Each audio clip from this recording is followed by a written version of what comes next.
அன்பார்ந்த மாணவர்களே, தரம் 5 புலமை பரிசில் பரீட்சை வினாத்தாள் ஒன்றில் வினவப்படும் நுண்ணறிவு வினாக்கள் சிலவற்றை இன்றைய காணொளியூடாக கலந்துரையாட இருக்கிறோம்.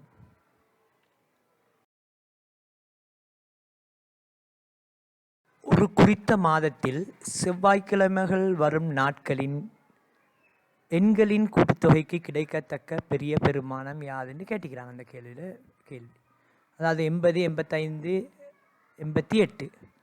இங்கே பெரிய பெருமானம்னு கேட்டிருக்கிறதால அடுத்த எந்த மாதம்னு குறிப்பிடப்பட்டு இல்லை. ஆகவே நாங்கள் 31 நாட்களை கொண்ட மாதம்னு எடுத்துக்கொள்ளணும். 31 நாட்களை கொண்ட மாதத்தில் கடைசி நாள் 31, 24, 17, 10, 3.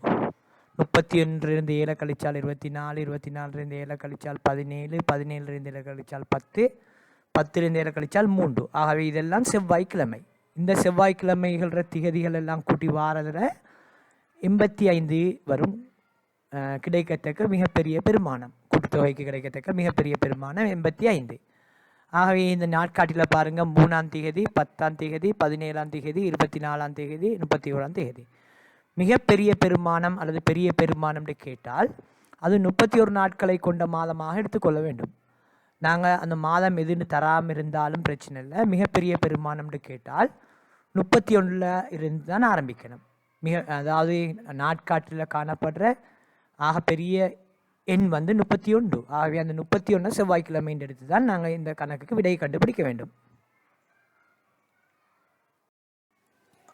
முந்தைய நாளுக்கு முந்தைய நாள் வெள்ளிக்கிழமை எனின் நாளை மறுதினத்துக்கு அடுத்த நாள். முந்தைய நாளுக்கு முந்தைய நாள் வெள்ளிக்கிழமை எனின் நாளை மறுதினத்துக்கு அடுத்த நாள்.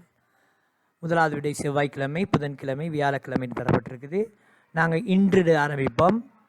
இன்று, நேற்று, நேற்றைக்கு முந்தைய தினம், நேற்றைக்கு முந்தைய நாள் அல்லது முந்தைய தினம், முந்தைய நாளைக்கு முந்தைய நாள் தந்திக்கிறாங்க.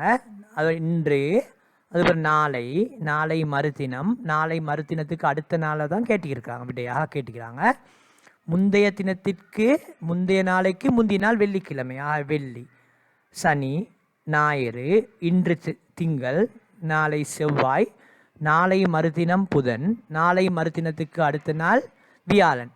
ஆகவே இப்படியான வினாக்கள் வந்தால் நாங்கள் அது முறைப்படி அட்டவணை மாதிரி போட்டு அல்லது எழுதி கொண்டு தான் விடையை கண்டுபிடிக்கணும்.